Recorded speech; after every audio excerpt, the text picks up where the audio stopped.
name is Casey Dexter-Lee, and I'm an interpreter with California State Parks. I'm here at Angel Island State Park today, and we're going to be talking about our World War II history. This site was a detention facility for prisoners of war, as well as Japanese Americans, particularly Japanese Hawaiians, that were interned during World War II. And I'm in one of the barracks, and this room has bunk beds in it. There were 3 stacked bunk beds so that there could be more people in the space. This room was considered healthy for 25 to 30 people and had 50 to 60 beds in it, so 2 to 3 times the healthy capacity. This facility was operational from the end of 1941 until 1946, when at the end of the war, the prisoners of war were repatriated, and Japanese Americans that had passed through here had already been sent on to other internment camps throughout the United States. And I'm here today with Marissa, and Marissa is a Girl Scout from South San Jose.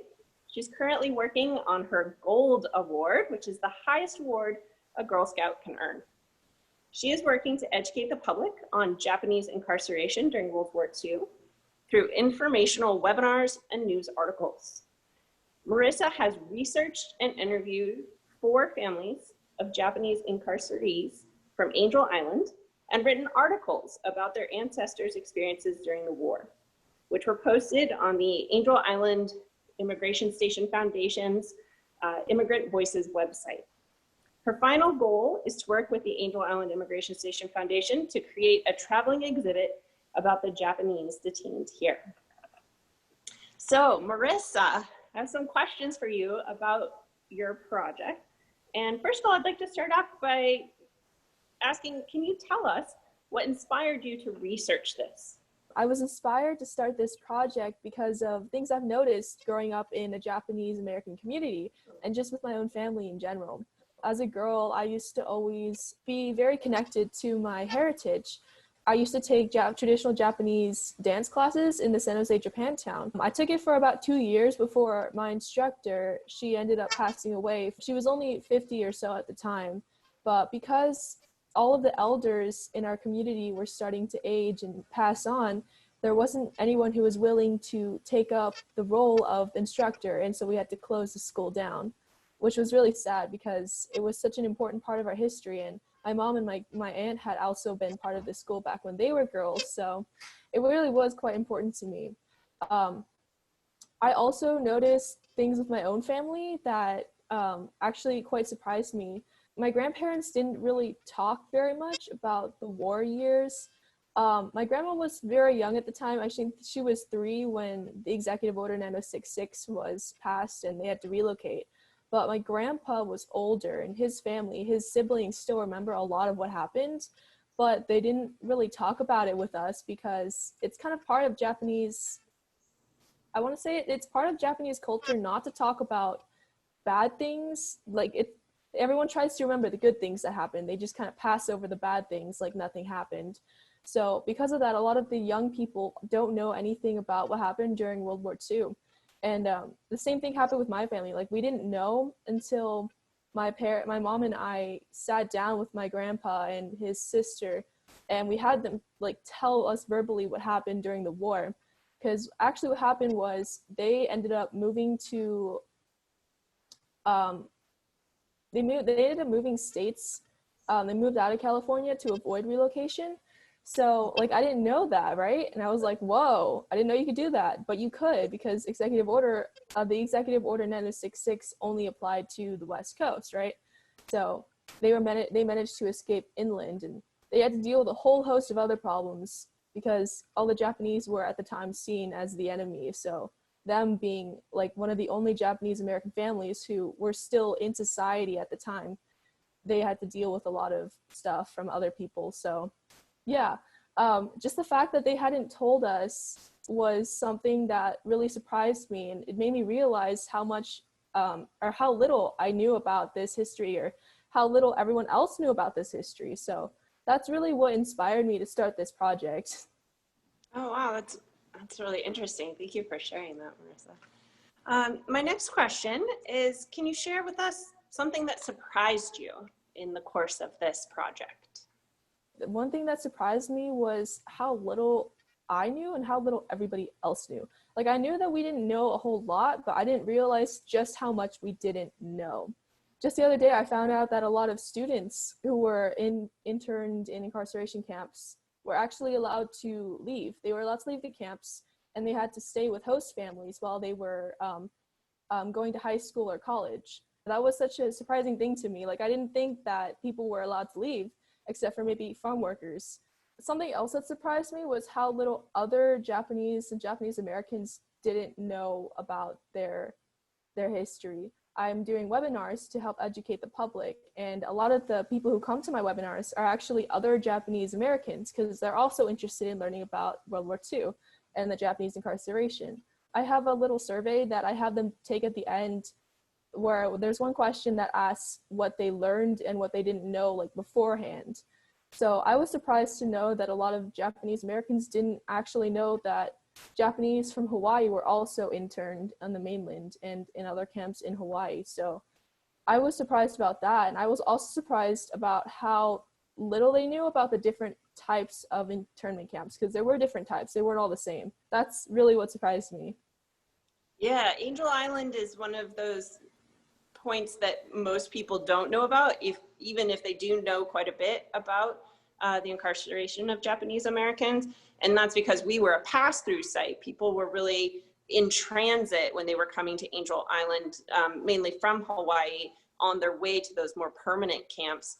And then, as you said, those were very diverse in their scope and purpose as well.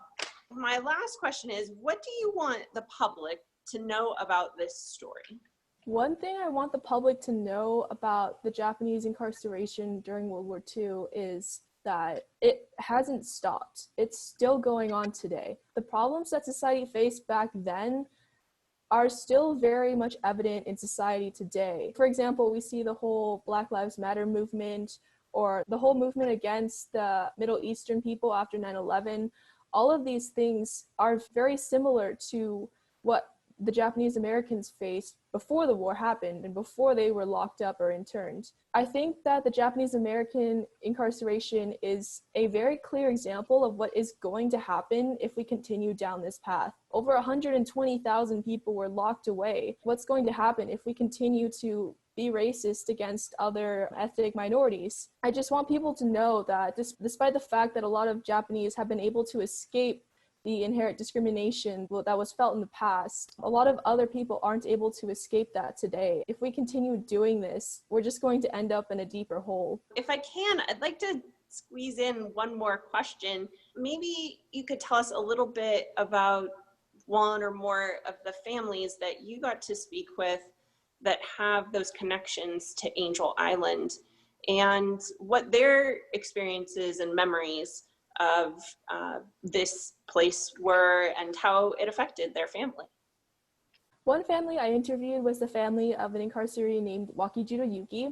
He was an immigrant from Japan, and he was arrested and placed in Department of Justice camps. And he passed through Angel Island as he was being transferred between other Department of Justice camps. He was arrested for taking his children to Japanese school.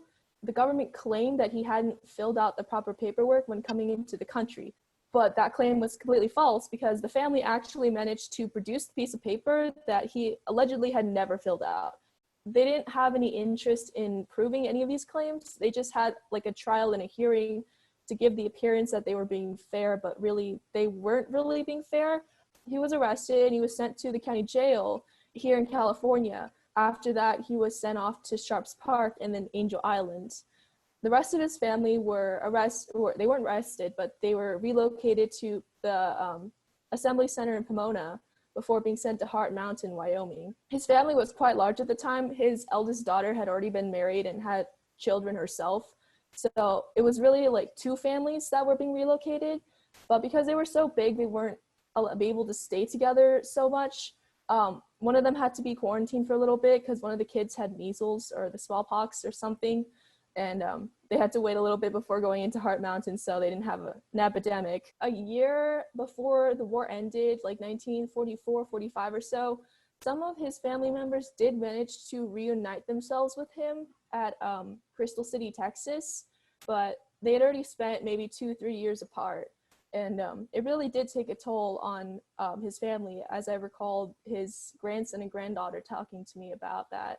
Wow, it's amazing just how these events affected families for generations. I'm so happy to be able to speak with you. One of the, kind of highlights of working at a place like Angel Island is that there are always more stories to learn because of the complicated history here between this former immigration site, the World War II history, and beyond on both ends of those time periods. So we're very grateful to people like you that have found more information that you're able to share with us about the people that have connections to Angel Island. So thank you, Marissa, for the work that you're doing and helping teach us as well as teach others about the Japanese and Japanese American experience here in California. I want to say my goodbyes and thank everyone for joining us. And if you'd like to learn more, you can check out the Ports program with California State Parks and become a #Ports fan. All right, bye everyone.